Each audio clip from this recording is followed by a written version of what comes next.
we've been at Fast Slow Motion for a while. We're in very different roles, but we get to work together through the sales process. So, just tell us a little bit about that process that when somebody makes the decision that they want to partner, what their process will look like. Yeah, it is really good to have a team approach from our standpoint. So we talked a little earlier about what it looks like for a client. What does that client journey look like? And there's a lot of decisions that they make that kind of bring them to ultimately, hey, I want to work with Fast Slow Motion or I want to work with a partner. What does that look like? And so it's all about setting those expectations. And so it's really fun. And so typically what we do is, as you know, because we do this a lot, Yeah. we'll get on a call. Typically, it's an hour phone call. It's kind of an intro. Tell us about a little bit about kind of what problem you're trying to solve. But that's where I love bringing in our talented project leaders like yourself because you can add a ton of value. Because the last thing people want to do is talk to another salesperson. They want to talk to somebody who actually has built it, configured it, it's got that experience That's one across our team. that's one of my favorite parts about the sales process is that someone from the delivery side actually gets to talk to the client, understand what the problems are, dig into areas that could be really, it's probably a problem right now, but could be a solution or provide a solution later on. And so that is one of my favorite parts is to be able to get on one of those calls where we get to just meet the client, understand their business, hear their challenges and then really provide a great solution. Um, so that being said, how do we really kind of determine, Blake, when somebody gets to that point and you and I have worked together, we say, this is the client issue, this is the solution, then how do we get to that point where then they really transition into the delivery team? I know there's several different options, but how do we get from that point to then they get to come to my team? Yeah, well, we try to get there fast, but we try not to rush that process, right? So I think a lot of people get into trouble quickly when they try to rush the process. We don't want to overthink it, but tactically, how can we help them really understand what they're getting into? And so, of course, it takes a couple of meetings to really understand who are you going to be working with. But really, it boils down to we have really a couple different ways that people can interact with us after I like to tell people, look, we're not charging you to meet with us. We're trying to figure out if we can ultimately, if we're going to be a good fit for you, if you guys are going to like working with us, and vice versa. And so there's a couple of different options that we have, and I'd love for you to kind of walk through those because you're the one that's really helping us on the sales team really drive and understand what's going to be the best way to help this client. So Great question. And with my experience, the thing that I like to determine is, or really zero in on is the problem, right? And so if someone is really coming off of a legacy system, they need a CRM, and that's really the problem we're solving. I love to start off with a quick start. So it's that 4 week set price, set project. We know our boundaries, we know the statement of work, the scope that we're about to embark on, because that project plan has been proven, right?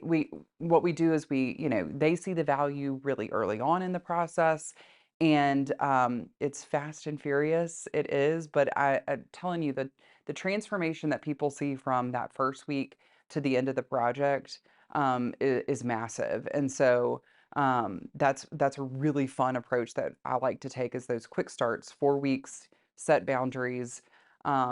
Now, if somebody comes to us and they have, issues that they've been dealing with on their CRM, or maybe they've acquired a new business, maybe there's just a deep problem in the architecture that they're working in.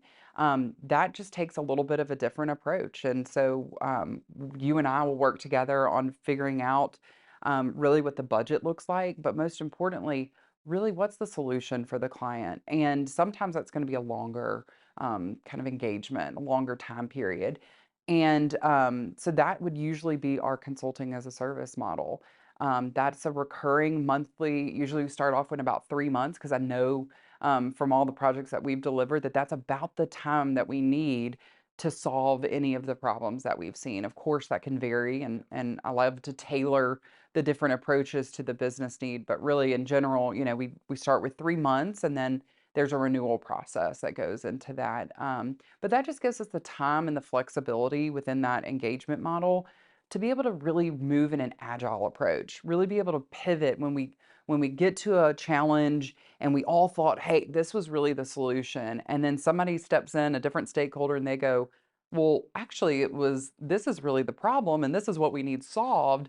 And so then being able to pivot and move in that direction without having to go back to the paperwork, back to the drawing board, we're able to quickly pivot and move. So how many clients come to us knowing exactly what they need to build and having all the requirements laid out? That is a great question. It's very rare that somebody comes to us with exactly what they need. It happens, but it is very rare. A lot of the times, and that's the thing that I love being a part of the delivery side of things, stepping into the sales process, because it helps us understand and bridge that gap from the time that we have those conversations of, hey, you need a partner. This is the problem, what we're trying to solve, to really kind of delivering the solution. It just that transition period and time is so short.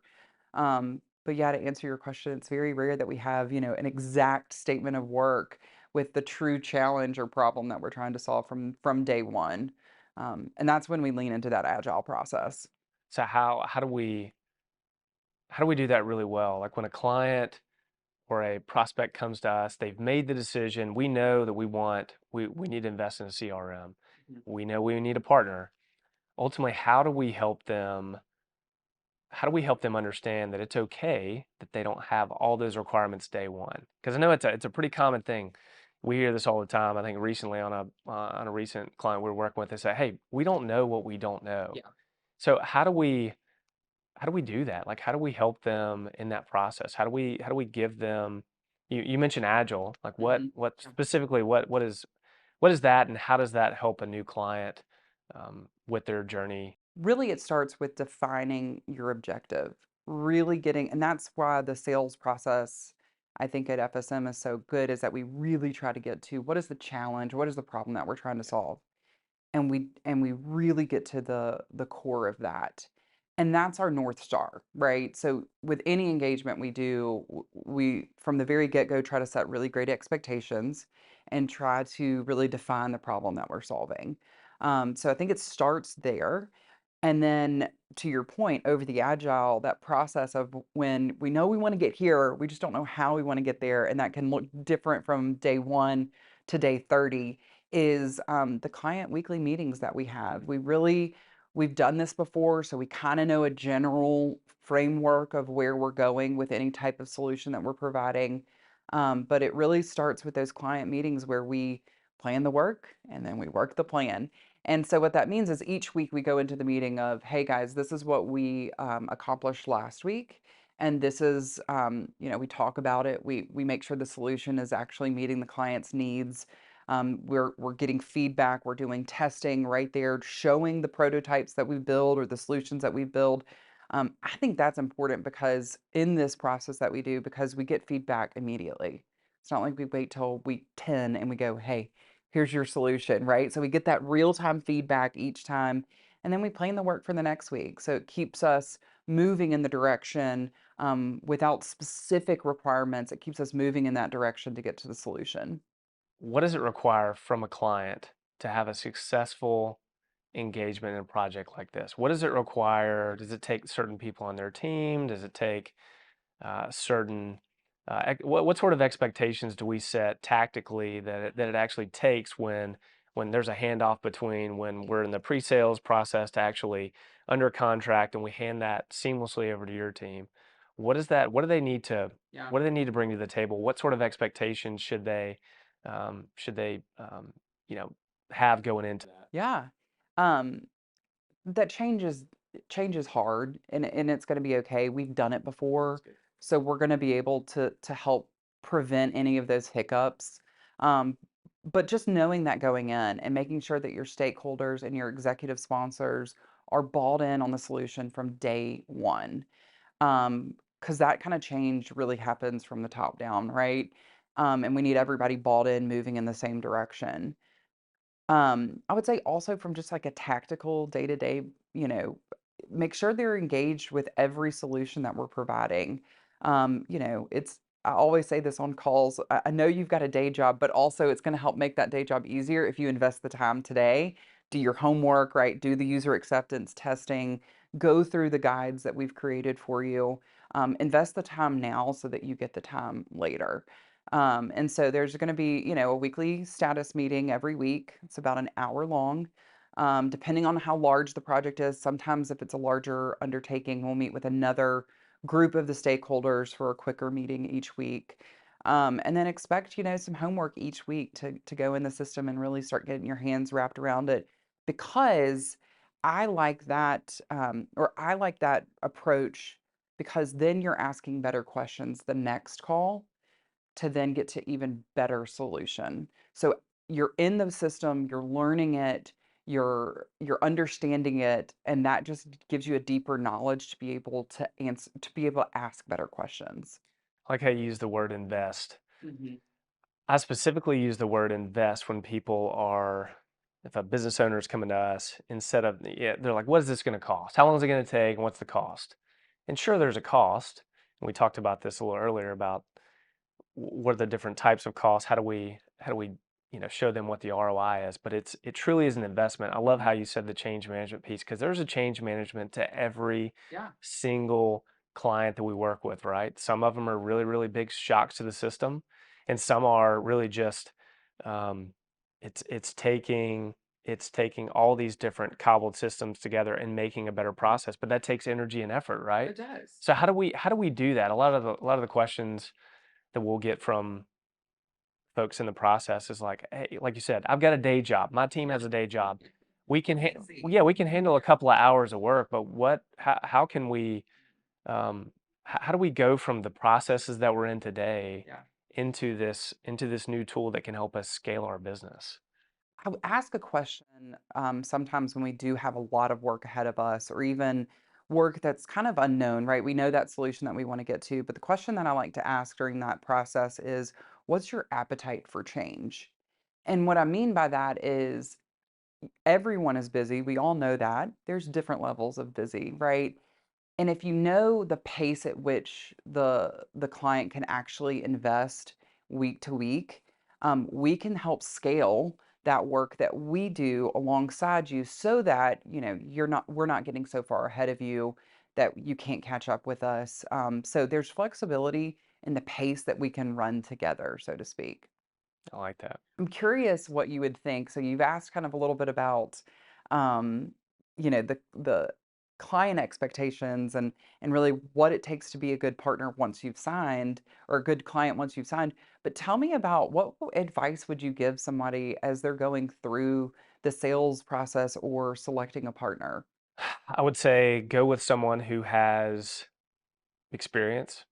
Most people they position it like this. We don't know what we don't know, Hmm. and we're looking for a guide. And so it's very similar to how really we go through life. It's like if I've got a home renovation Yeah. project, like there's a couple options. Like I can try to go to Home Depot, I can YouTube that thing, and I can try to build it myself. Or typically what I'm going to do is I'm probably going to do a little bit of research, Hmm. find out, who's done that before, Sure. and then yeah, I'm going to talk to my friends. Like, hey, who have you used? Yeah. What did they do? What was the end result? So it's very similar to what we do.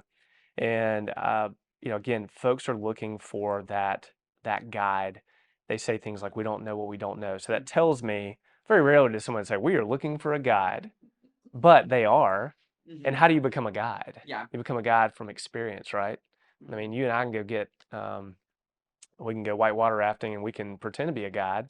Hmm. I've seen a lot of YouTube videos and stuff like that, but wouldn't you want to go with somebody who actually knows where those rocks are and where those whirlpools are to avoid? And so those are the things that I when I'm talking to a client, they're that's what we hear. Like Yeah. we're looking for a guide. Obviously, they're looking for somebody they can trust. And how Hmm. do you trust somebody? Longevity really speaks to that. How many problems have they solved? How many problems have they solved rather? Yeah. And we've solved a lot of problems, right? A lot of problems. You specifically in your team. I mean, I don't even know how many problems you've solved, but that's a significant amount.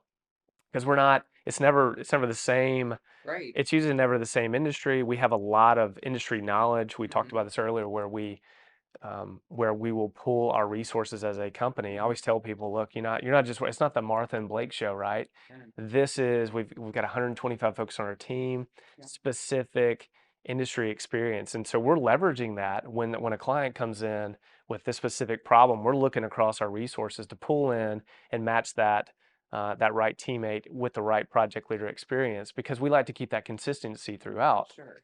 because not a lot of companies Yeah. really have that process. So I love that. I love when we look at, hey, across the FSM landscape, right?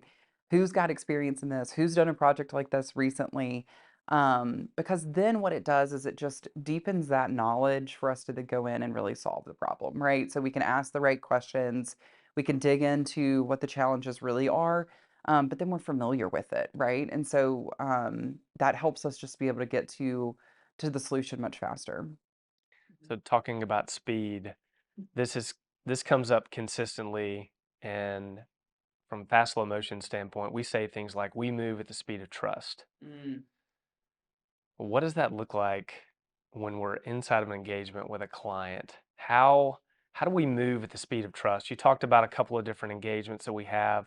We try to get in there. We add value pretty quickly with a yeah. an initial foundation of sorts, and then typically there's a longer term engagement depending on what the client's trying to solve.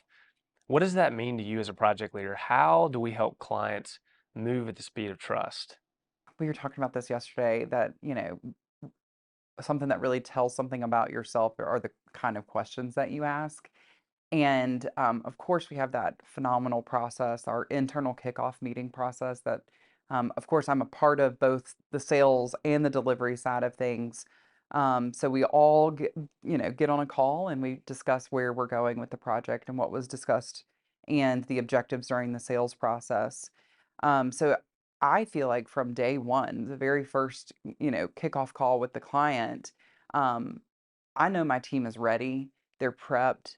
They've understood the issues that are ahead of us. We've prepped our org so that we know exactly how we're going to navigate the project. And so I really hope that that comes across in that first call, because I think that sets the tone, and really kind of proves the trust that they can have in us. And then consistent delivery. I mean, at the end of the day, execution, when we say we're going to do something, we're going to deliver it. And so making sure not just talk the talk, but you walk the walk and you say what you are going to do and then you do it. Yeah, I was just stole the words right out of my mouth. Do what you say you're going to do when you say you're going to do it. Exactly. That's the ultimate trust builder. Hmm. So our communication style, Yeah. what do we how important, well, speaking of trust, the tool that we use, what sort of visibility? Is there like is there this wall that I can't really know like what the team is working on, or do I have a say so and visibility into actually having a collaborative experience with our team? We utilize a tool that is phenomenal, that helps the client really kind of peek in at any given moment in time to exactly what we're working on. We go over that and how to use it and how we'll use it together. But we have the ability to make sure that we have an owner and a due date with every single individual action item that we're going to do within the project. And any client and any team member at FSM has visibility into that. The one, it helps us stay on track and it lets everybody know what we're working on and where we are in the process. But most importantly, it provides transparency. And I think transparency builds trust. And so when you're going through this process and you're wondering where we are in this step or where we are in this process or what's the homework assignments for me, you log in, you take a look at exactly what you need to do, what we're working on, and I think that just provides tremendous value to both teams. And I think it's allows us to move in a speed um, that is appropriate for the project for sure. I think it also helps we use the same language. Yeah. Our mission is to be a blessing to business leaders as they grow their business. And so thinking about through that entire process of when someone is trying to figure out, hey, do I need a partner? Do I even need a CRM? What does that look like? The whole discovery process. that we have all the way up through the handoff of going under contract and actually going to build the thing. Yeah. We're saying the same thing, and ultimately, I like to tell our clients just like you do on the kickoff call, like we know that we are going to stay hyper focused on solving your business objective, and when we do that, we know that the end goal is to get a 10 out of 10, a 5-star experience, and the best way for us to do that is to solve the business objective that you came to do. And so I love that and kind of bringing it back to the main point. Yeah. Try to keep what is the main thing that you're trying to Yeah. accomplish? There's usually dozens, and Right. they're nested inside of that. But what is the main thing that's going to Mhm. move the needle for you and the company? And when we do that, clients just come back to us Always. for more and more help, Right. right? They truly see us as a partner, right? Um, I often mention we're not order takers. So if you signed up for somebody just to be able to give you an order and us just executed on it, you probably found the wrong partner. Because what we're really trying to do is have a partnership that is built on trust. So we're able to have those healthy conversations, healthy conflict to get to the better end goal, keeping in mind, hey, this is the goal, right? This is the thing that we're all after. And then also as a project leader, part of my responsibility is to, when you have that awesome idea that's outside of scope, we go, great job. This is a great idea, but hey, we're going to put this on the back burner until we get what you actually need us to do, right? At the very beginning, we decided, hey, this was our goal. And so we're going to stay laser focused on that. But that great idea will come back to you in a couple of months. Yeah, I'm glad you brought that up. We don't lose that idea No, because no, it's no, no. because it's Critical. key. Yeah, Yeah, yeah, we for just come sure. right back to that. Yeah, so we try to keep the main thing, the main goal, the top priority. However, there's sometimes things shift in a business, right? Markets change, and when we're in that consulting as a service model, it allows us to be flexible, and so we don't have to go back to the drawing board. We can simply say, "Hey, this was our objective on day one, but we're pivoting and we're shifting and we're moving in this direction." And we all make a conscious decision, right? We meet about it, we understand what that entails. We understand what's taking the back seat to the new priority. And then we move forward and we shift and we're able to then pivot and go in the direction that the business needs to go in. Yeah, and you guys do a great job of communicating the impact of that. So if it's a big Yeah. seismic change, then we're communicating, hey, there's going to be an impact to the timeline, Hmm. potential budget, but again, we all agreed that Yeah. this is the right thing to do for the business because again, we're always prioritizing back. That's why I love what you guys bring to the table because you're always prioritizing that Hmm. business value, not just, hey, I know you want this, but okay, that's where that accountability and pushback Yeah. comes. Hey, like, yeah, I know this sounds really great, but what is going to be the business impact? Well, it's one of my favorite things about working at FSM and being a part of our culture is that it's not just the deliverables. It's not just the technology. I get to bring the experience that I've developed over my career to each client and help them really solve business problems that are going to make their life better, right? Our whole why is to be a blessing to business leaders as they grow their business. And so that's not just technology. That is, hey, change management, or this is how we need to train the end users.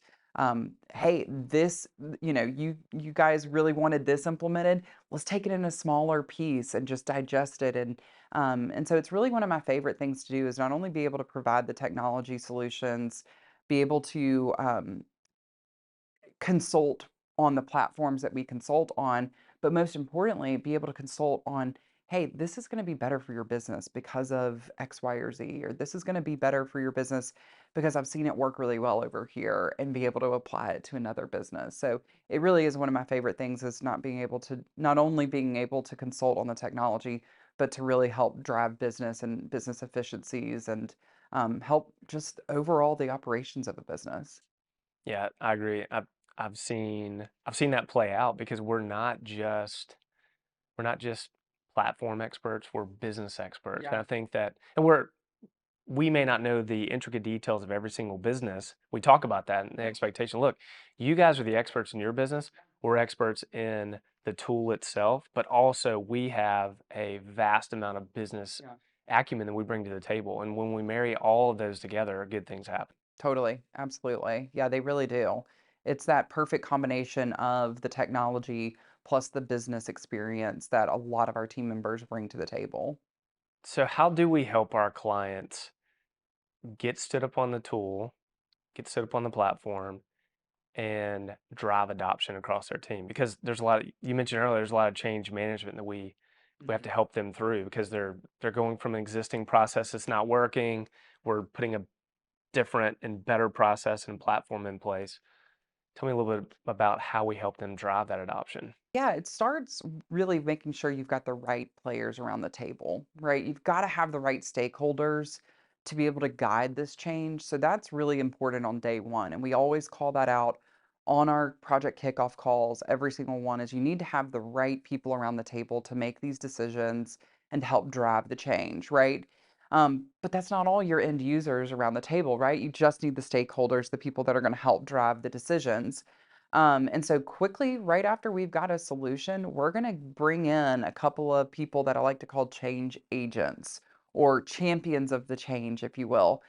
They're brought in early to get feedback really quickly because they're really the people that are going to be using it at the end of the day. And so if there's something that they can call out that says, "Hey, this is an issue. It's taken me, way too long to be able to find this piece of functionality," or "I really need this information at my fingertips." If they're able to provide that before we even go live, then that whole launch and go live process is even more smooth, right? Um, it provides us this really great runway to be able to launch and get all the users on the platform and adopting it. The other thing that we do that I think is really unique is there's not just of course, you can go online and find plenty of resources to help someone understand the platform. But our team specifically will go into your org. So it's exactly what your end users are seeing. We're recording videos walking you through each step of what a specific salesperson needs to do or what a specific support agent needs to do. So it's exactly what they're seeing on the screen. That alone helps you significantly drive user adoption. If people are wanting, written materials or documentation, we're happy to provide that as well.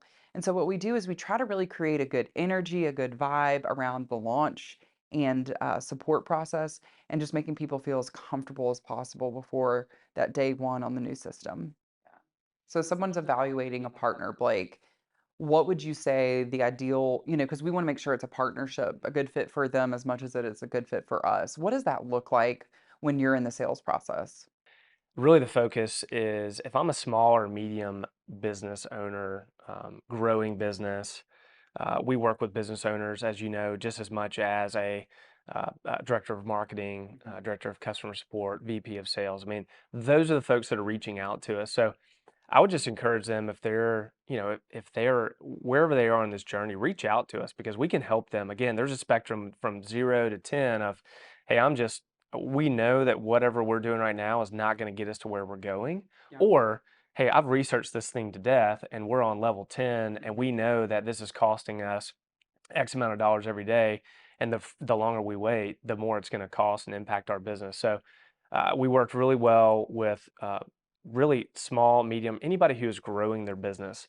And so with us, what makes us unique is we're a bunch of entrepreneurs, business owners, small business owners ourselves. We've actually scaled and grown a services company as well, and we could not have done that without the platform and without the processes that we built out, right? So we can help clients not only take that first initial step, whether they're taking that first initial step going from managing their business on inbox Yeah. or from Excel files into Excel sheets, or they've got a huge initiative to consolidate a tech stack that is continuing to be cobbled Mhm.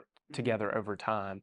We can work with them across all of those, come up with an effective plan Mhm. to get them out of those systems onto a platform that's ultimately going to help them scale their business or build something really simple that their team can build upon. But we've got to get them onto a platform that ultimately is going to give everybody visibility, collaborate across the team, and ultimately give executive leadership all the insights into the business that they need from a reporting standpoint that most of them don't have today. Yeah, I would say to further that point, I've worked on projects that are, one business owner and somebody who's doing maybe data entry, right?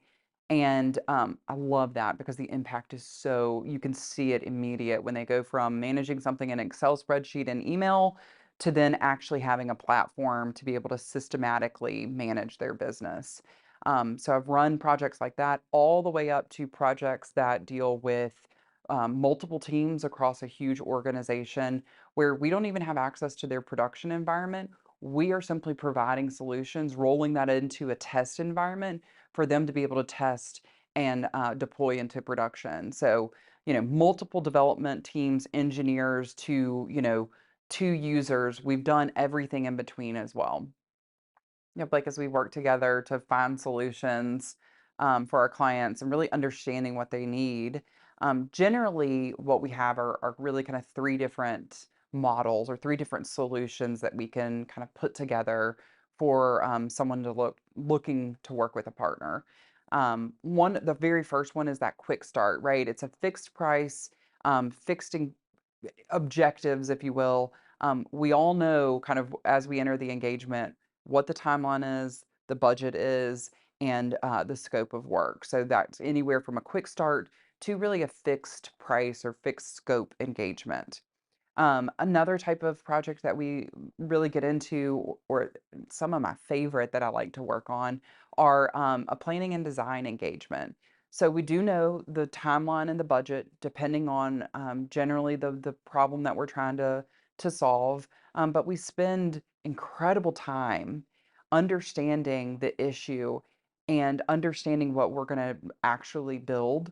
And so during that planning and design engagement, we really dig into what the challenges are. And then by the end of the engagement, you're getting a blueprint for the solution, really around what we're going to help you build in the next engagement. Typically, we do one or two prototypes during that. So you actually get to see, click through, understand the solution that you're hopefully going to build down the road. So that's really a planning and design engagement. And then the third, and one of my favorites, because I just love being able to work with clients over a long period of time, are our consulting as a service engagements. Typically, we start off with a 3-month engagement and then it renews for months after that. Because what we really feel like, or what we hope to bring, is just, or what we hope to be, is really an extension of your business. So we come alongside you each month, each quarter. We sit down and we go, what are the business objectives? What do we need to help you guys with this month or this quarter? And then we have the runway to be able to do that work with you. And so we're, just kind of on a month to month, quarterly basis, doing the work alongside you, helping you really kind of grow your business as you need. But those are some of my favorite projects, is having customers on for years at a time, because then you become friends, and then you not only have this great working relationship, but you really get to know one another. Yeah, so you talk about for potential years and months, that can sound scary, but the reason why people continue to work with us is because why? Are they just continuing to pay us money and we're not delivering any value? What are some of those drivers where people continue to come back? Great question. So, if your business is in high growth mode, meaning you're acquiring businesses, or you're really expanding rapidly, and you just don't have the internal infrastructure to be able to do that work yourself, we just kind of come alongside you and do the work, right? And we prioritize it and we make sure that we're delivering it on on the timeline that you want. Um, yeah, and then long term, people really like to work with us because we come with such an expertise. So they really look to us as, kind of like an employee that you hire, but then you get access to all the architects, all the engineers, all the business experience that we have. And so they really see that as more of a value than anything else. And they want to keep us around to be able to tap into that when they want.